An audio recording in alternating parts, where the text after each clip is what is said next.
Welcome to Gulfstream today. Ron Nicoletti along with Katie Stazak. We're having a fun Friday, and I hope you are too. We have a beautiful day here in South Florida. We got a fast main track firm turf course. Guess what? It's Florida. It's hot, but that's what we expect, Katie. And you know what? We got a nice carryover in the Rainbow Six. We got a 10-race card today, so it starts in race number 5, $30,000, but just about $31,000 in that pool, and it should be a fun day of racing. It should be. I'm certainly not complaining about the warm weather. There are plenty of worse things.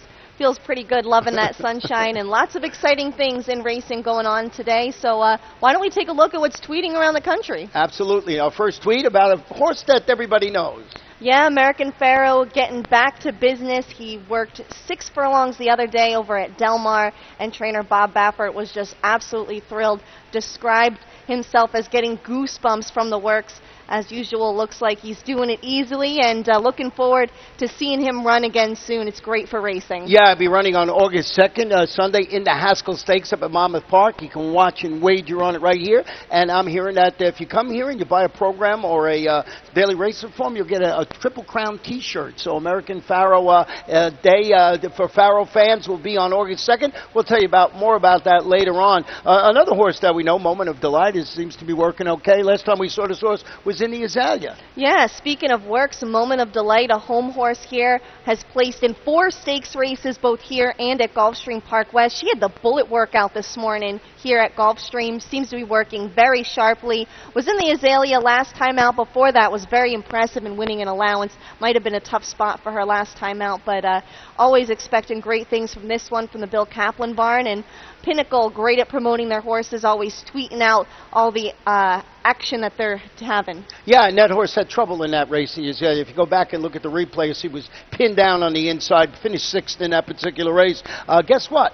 Today is opening day at Saratoga. It is. Here's Norm Cassie tweeting out about opening day. Norm and his father, Mark, always send horses here to Gulfstream in the winter, and they've got a horse running in the Grade 1 Diana there at Saratoga tomorrow. That's Tepin. She's on a 3-race win streak that started right here with an allowance win at Gulfstream. So she is hot, and wishing Norm and everyone at Saratoga the best of luck this season. And you'll be able to watch and wager in all of it here. None of our races are going to overlap, so just extra racing for you. Yeah, that is why we started our 1:15 p.m. post time yesterday, and it'll be that way throughout the month of September, or as long as Saratoga is running. We'll see when they go back to a time, or maybe we'll keep it all that way till the winter.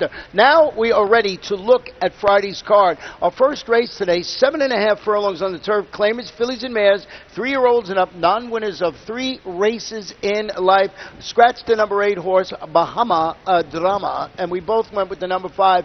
Famous Thing looks like the logical choice. She does. She's going to be taking a slight drop down in competition after finishing 5th against $16,000 claimers last time out on July 3rd from the Marcial Navarro barn, who is just as hot as can be, really. That loss last time out broke a 2-race win streak for this 4-year-old filly. I expect her to rebound with the class relief. You know, number 3, Shiloh, was hoping to stretch her tactical speed to the wire today after making a move to get the lead last time out before weakening to finish 4th at this same level and distance. A trainer is Jenna Antonucci, lightens the impost. She's got 5-pound apprentice Harry Hernandez, and I just thought, Famous Thing on paper looks like the one to beat. This one can certainly be on the exacta or trifecta second. Completely agree. Got caught up in a speed duel last time out, while 3 wide, not as much speed to deal with here. Who else did you use on your ticket? I went with the 7 and 3rd, and that's Mimi's Dream, who's turning back slightly after showing improvement when moved to the turf against this caliber of competition. That was going a mile last time out. It looked like a positive step forward, so I threw this one on the ticket. I also used the 6 Danube River. This is a daughter of Leroy DeCenemo.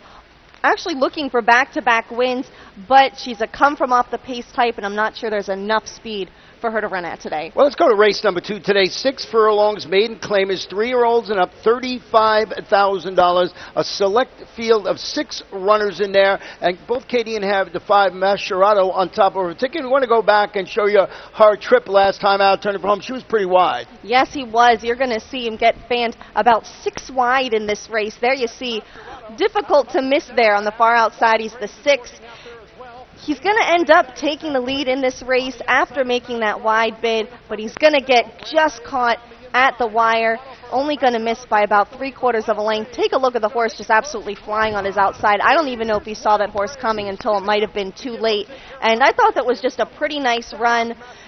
He's been a runner-up in each of his last 2 starts, has yet to finish off the board in his 3-race career. Just have to like the consistency. Well, changing barns today, too, going to the Leo Gabriel Jr. barn via the claim. Luca Panici's going to ride for these new connections today. Might be enough to put this one on top. Pretty good performance last time out. We both used the 1 Ozable in second. Stepping up to competition today after dueling for the lead and finishing second best. That was in its $16,000 career debut. Dave Casson doing an excellent job since relocating here to South Florida. As apprentice Tyler Gaffalione handling inside post this afternoon. Logical contender. A very positive debut. Should be fitter for a second start of his career. You also use the 4 Social Roy. Yeah, he's another one that's going to wear blinkers today after getting fanned 5 wide. Talking about Mascherano, got wide last time out. He finished 4th behind aforementioned. He was out there too. He was not as wide as Mascherano, but was out there. Steve Dwosk and Juan Leiva handling that rematch between those two. So I threw the 4 Social Roy in there, but you also went with the 2 on your ticket. What about a first-time starter? I was a little intrigued by this son of Montbrook from the Moran Spats barn. 9 published works on record and has really turned it up as of late. His 2 most recent works, 4 furlongs in 48 and 5 furlongs in 1 minute and 1, so should be sharp for his debut. Well, let's go to race number 3 today. 1 mile on the turf. Claimers 3-year-olds and up. Non-winners of 3 races in life. $12,500. Jockey change on the 1. Make the rider Arnie Fontanez the weight now. No 10-pound apprentice allowance, so it'll be 121 pounds. And we both went with the number 5 in here, and that is Boom Boom Frankie. He's looking to make it boom, boom today because he's looking for his second win in a row. We drew off pretty impressively last time out by almost 5 lengths. That was on June 28th. That was a race that was taken off the grass and contested over a sloppy main track here.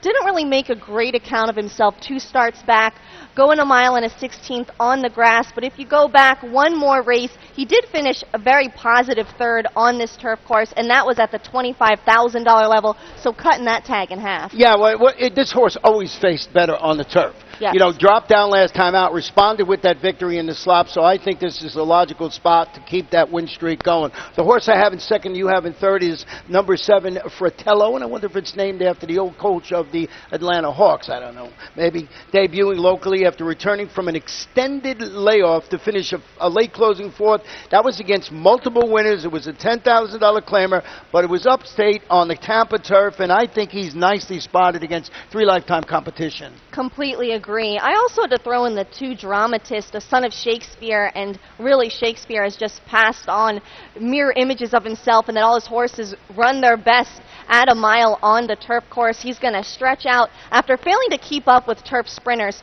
at 5 furlongs back on July 10th, but going 7.5 furlongs 2 starts back. He's only beaten a little more than 2 lengths, so I think this is another good fit for him. You also used Whiskey Ding. Whiskey Ding is the type of horse that does its running in the latter stage of the race that I think can grab a share of the exacta and trifecta.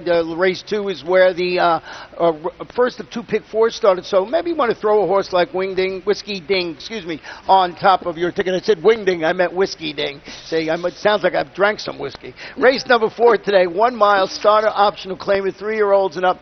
$50,000, 7 runners in the field, and I went with a horse that you don't have this one on top. I'm going with the 6 Toes Gray Cat. 3 for 3 in the money here since returning from the layoff. 3 starts, 1 win, 2 seconds, including his 5th local victory when defeating $30,000 claimers last time out. He looks really strong to me off those trio of 80-plus buyer figures. Yep. Peter Walder, Tyler Gaffalione in the saddle. I just thought this is a horse that I just had to put on top of the ticket. I don't know what he's on. It's 9 to 5 on the morning line. He's as game as they come. He actually reminds me of being the male counterpart to another Peter Walder horse in Maydell that ran here here yesterday and won pretty impressively, so we might see that again. I tried to beat him with the Bill Kaplan horse, Your Dreams Are Mine, who I think might have a little bit of a back class edge here. He should rebound today when returning to a fast, dry surface. He did not like it last time out in the slop, and he traditionally hasn't. He only has 1 second place effort from 3 wet track starts, but 3 starts back, he was an impressive winner at this level and distance. Also going to add the blinkers today, which I think is going to help him get more involved early and show the speed that he did when he was running his best. Yeah, and if you look back at his past performances back on May 8th, he won at this level and distance. But I got a horse that I'm really interested in here and intrigued with, and that is the One Big Awesome. And I'll tell you why. He's a really intriguing possibility from the rail. He's stretching out to a mile in the for the first time. He's a lightly raced son of Awesome, of course. He won his debut by 6.5 furlong career debut up at Tampa. He won that race by 9+ lengths, was immediately sent into Stakes Company here in its next start. Drops today for the $50,000 cab. I really respect Kathleen O'Connell. They thought they had something sharp with this horse, putting from that big win in there right into Stakes Company, coming back down to a logical level on the rail. Eduardo Nunez, 8-1 on the morning line. I'm hoping I can get 8-1 on that horse. Yeah, that'd be a big, awesome payoff. There you go. Who else did you use on your ticket? I threw in the 7 Renombre. He's going to also return to the main track today after failing to hit the board on the turf last time out. But in his previous start, he was a rallying second in a starter allowance when sprinting 6 furlongs. That performance would suggest that he should be well suited to the extra distance today, the way he was making up ground late. Well, let's go to race number 5, and this is, as we told you, where the Rainbow Six starts this afternoon. Over $30,000, about $31,000 in that jackpot pool. 1 mile and 1/16 on the turf. Scratch the number 9 here, the main track only participant, and I'm glad you have the number 7 Racetrack Romance on top of your ticket, because that's my single in the Rainbow Six today. I'm going to start with a single, and then I went deeper because I had trouble, pointing someone out in the later races. And Racetrack Romance, really a versatile gelded son of Bellamy Road, is going back to the turf. He followed his grass victory at this level and distance on May 16th with another $25,000 optional claimant victory. That was going 7 furlongs in a race, moved to a sealed sloppy track. Marcial Navarro, Eddie Castro going for the hat trick. This horse is in good form. I thought I'd get right off the bat with the number 7 Racetrack Romance. If I can get by this one in the Rainbow Six, maybe I got a shot to hit that ticket today. Looking for his 3rd straight win and really competing in a spot that's a little bit softer than what he has been running in. That's as good a single as any that I've seen. I threw in the 8 to finish 2nd. That's Tap and Trade. This one intrigued me a little bit. A 5-year-old gelded son of Tappet. He's going to make his first start off the claim for new trainer Michael Petro, and I believe he's going to take a step forward for the new barn. Earned an 84 buyer last time out when he circled the field while 6 wide to get up for a length score. That was against Similar on June 26th. And his only loss in his last 4 starts came in the Raymond Earl Handicap. So I think this is another horse that's been running well and is well spotted. Now, you're talking about Tap and Trade, right? Yes. Yeah, he was the 5. The 8 is Concert Stage. Oh, I'm sorry. Yeah, There's a correct number well, there. we both have all 3 horses exactly the same. So she told you about Tap and Trade. I went with Concert Stage. We have them in exact order. Concert Stage, a consistent 8 for 12 in the money this year, which I love. 12 starts, 2 wins, 4 seconds and 2/3. Stepping up the competition, trying to parlay his current form into what I think would be a little bit of a baby minor upset in here. He's very consistent, but I think these horses are a tad tougher than him. Trainer Gustavo Delgado has apprenticed Harry Hernandez atop this 5-time local win. This horse loves to run and loves to run on this turf course. Absolutely. That's always an angle that you want to follow here. So we're going to see, are you going to, would you think of singling the 7 Racetrack Romance? Absolutely. Yeah. I would definitely think of singling that one. Yeah. Just like I mentioned, in a softer spot than what he's been doing at and winning. But I do really like Tap and Trade, but yeah. I'd be tempted to single, especially because it gets tougher in the later legs. Yeah, I mean, that's why I had to pick a spot where I can get somebody to start that ticket up. Remember, almost $31,000 in the pool. Let's go to race number 6, 5 furlongs. This one is maiden claimers, 2-year-olds, and this one is a very interesting race here. 9 runners in the field, no scratches or jockey changes to report. And who'd you go with? I went with Sass Talk. This one is from the Ralph Nix barn, and this barn just has really been heating up with the young runners and finds a very favorable debut spot. What I had to give the edge to is that this horse has probably been working alongside a lot of other debut runners that have all been doing well from the Nix barn. He's a first foal out of the Forest Wildcat mare, Dixie Pixie Cat, and one of the first to run by the young sire Backtalk, who's a son of Smarty Jones. I really like the work pattern and just had to go with the barn. Yeah, you know, I was thinking a little different in there. I wasn't really enamored that much with the work pattern on that. When I put him on the ticket, you got to have him on the ticket. Ralph Neck's doing a great job. I went with the two in here, Unspoken Quality, who is now a gelding, and I think he's poised today to shed the maiden tag after responding to a drop in competition, and the addition of both Lasix and blinkers with a second place finish at this level, you know, against this level of competition. That was a sealed fast track, gelding now, so let's see if two Unspoken Quality can spring the upset. Now we both have the number 9 Grand Tupuis. Grand Tupuis, that's how I'm going to call him. A son of Leroy de Senemo, and the multiple stakes winning mare Lady Cheryl, going to debut for trainer Jose Garofalo. And I do like his work pattern. 6 solid workouts, and 2 of his 3 siblings to race were multiple winners. Well, here's why I tried in single racetrack romance in the last race, because this race is, there's a couple of ways that you can go in this race, and I wouldn't be surprised anyone won this race. Absolutely. I think we should take a look at the 7 Mr. Kisses. We actually have his race from last time out. I forgot that. And that's right. Actually had no shot in his career debut. You're going to watch him get absolutely, the description line reads slammed. And here you're going to see why. He was absolutely slammed on both sides. The jockey nearly comes unseated. I thought that was a good effort by the jockey to stay on. He ends up spotting the field several lengths, and he really just never had a shot in this race. That was in a maiden special weight, going to drop to the maiden claiming ranks today. That was on a sloppy main track too, so I think there's a lot of upside with this one. Yeah, I mean, and that could see in there right there. You basically eliminated at the start. So number 7, Mr. Kisses. See, that's what I was saying. You got to go deep here because all those horses make some sense. That horse really never got a chance to show it. Plus, it was on a off track. So race number 7 this afternoon is 5 furlongs on the turf. Claim is 3 and up. Non-winners of 2 races in life or 3-year-olds. And we have 8 runners going to go to the post in this particular race. And Katie, you went with the number 2, Abran Paso. I did. He's going to look for back-to-back wins today. Stole off to a 2 1/4 length score last time out to break his maiden against $12,500 maiden claimers on July 12th. Oscar Gonzalez trainee just finds a really good spot, I think, to face winners for the first time. And he hasn't finished out of the money since he started turf sprinting. Has a bit of a speed advantage, I thought, but you went with a horse that beat him 2 starts back, and I can see why. Yeah, that's a 7 gram, who weighs in nicely here when he drops to the $8,000 level after following that solid 12-5 maiden victory that you were talking about. Comes back, runs 7th. That was against $16,000 condition claimers. I'm thinking this is a much better level for number 7 gram to run in here. You used the 3 in second, and it's Dixie Conqueror. This is the son of Dixie Union. Was a gaining 4th last time out at this level and distance. He was only beaten 2 lengths. And I thought this was one that could capitalize if a strong pace develops up front. Yeah, no, number 6, excellent prospect. The horse I put on my ticket is another one horse in here getting some class relief. He followed his $12,500 maiden victory at the distance with a pair of 5th place finishes against tougher there, you know, just a couple of notches tougher than he's going to face today. Angel Kyrdos lightens the impost. He's got Harry Hernandez, an apprentice, who's riding in good form. And I'm making a case for my stronger case for myself for singling early on because these races are very tough. Who else did you use? I think we went through our 3 here. I also used Graham. Had to put him on you did somewhere. Use Graham, yeah. I did.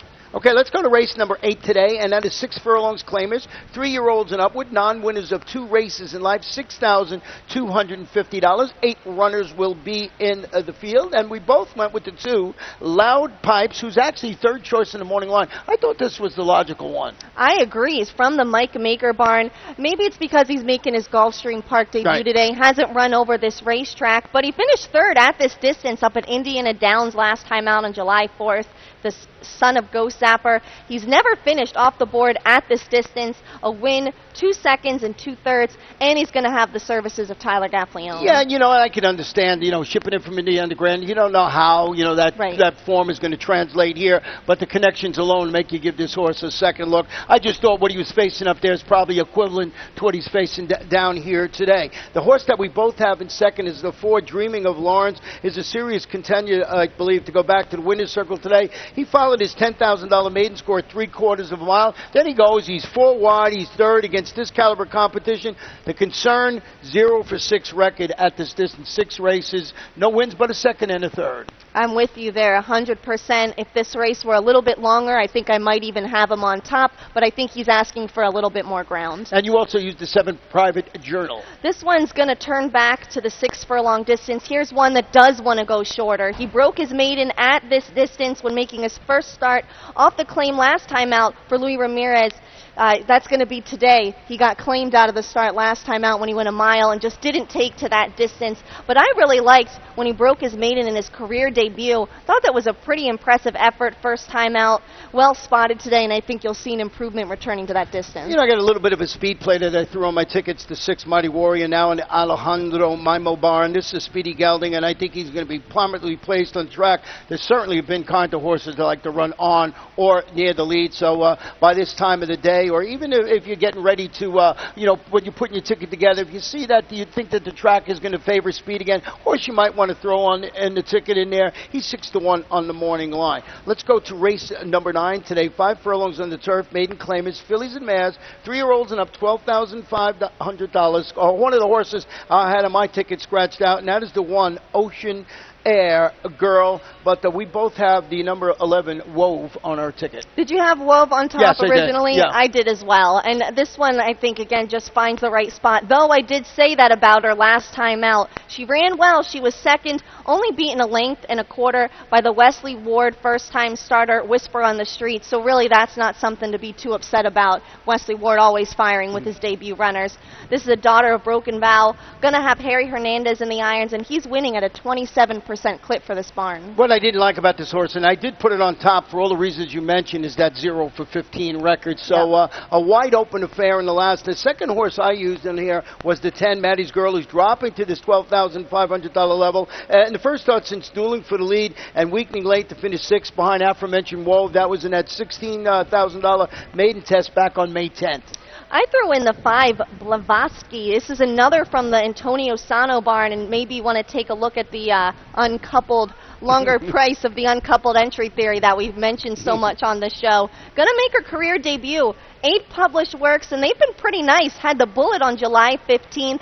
Went 3 furlongs and 35-3. So I think she'll be fit for the debut. But I do want you to mention the 6 Easter Light because I believe that's your long shot. Yeah, he's my long shot today. He's 20-1 on the morning line. He's turning back to 5 furlongs. He showed renewed vigor and renewed speed when setting a pressured pace last time out and weakening to finish 5th. That was its recent outing, going 7.5 furlongs. This horse, I think maybe to turn back to 5 furlongs, one of those horses that might be able to, if not jump the gate, get a good position from post number 6 and maybe make it hard in there. It's a wide open affair. So someone like this, 20-1 on the morning line, yeah, maybe you throw on your late daily double ticket or something like that. That's the 6 Easter Light. Who else did you use? I threw in the 3 Starship Muffy. Going to try the turf for the first time. They're finishing 5th against $25,000 maiden claimers last time out. So just between the class drop and a new surface switch, I thought she could get a piece of it. Well, let's go to our final race on Friday's card. 1 mile claimers, fillies and mares, 3-year-olds and up, non-winners of 3 races in life or straight videos. Jockey change on the number 9. Make the rider Octavio Bagata Jr. And that weight will now be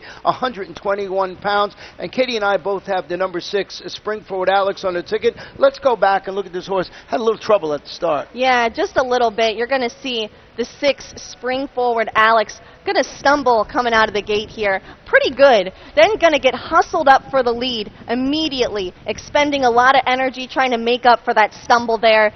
And she's going to end up tiring. You're going to see her lose the lead at the 3/16 pole, and she's going to end up fading to 3rd, but she's more than 5 lengths clear at the end of the 4th place finisher. She's going to make her first start off the claim today for trainer Marcial Navarro. He is excellent in that category, and also going to get those blinkers taken off, so maybe she won't be quite as keen early. And she was the 3 to 5 choice last time out, so had a legitimate excuse with the stumble at the start and the rush up there. So both of us have that one on the ticket. We have our second and third horses flip-flop. I went with the 5 Berry Blitz, moved to the Mike Trombetta Bond via the claim after dueling for the lead and finishing second at 60 cents to the dollar last time out at the same level and distance. The new connection staff, Eddie Castro, to ride. I thought a major player in the nightcap. Absolutely, and now that Springford Alex is not wearing blinkers, she's going to be up on the pace. Maybe that one won't be as keen, and she'll be able to control things on the front end. We'll have to take a look at how the pace develops. And you also used the horse that I had in third. You have it right in second. That's Bull-Headed Lady. From the Peter Walder barn, going to look to rebound after getting back on a fast main track. Turned in her third winless effort over a wet surface last time out. Clearly didn't like it, but 2 starts back, she was second, only beaten a length, and 5 for 6 in the money at this distance. Well, that is how we see the Friday card. 10 races. As we mentioned, the Rainbow Six will start in race number 5, Katie, with about $31,000 in the pool. We should have a nice weekend ahead of us here at Gulfstream Park. We've got a couple of stakes races on the Saturday card, and as we mentioned at the top of the show, Saratoga starts today. Yeah, lots of great racing here and in New York to watch. Hope you're here today to see all of our live action and TGIF.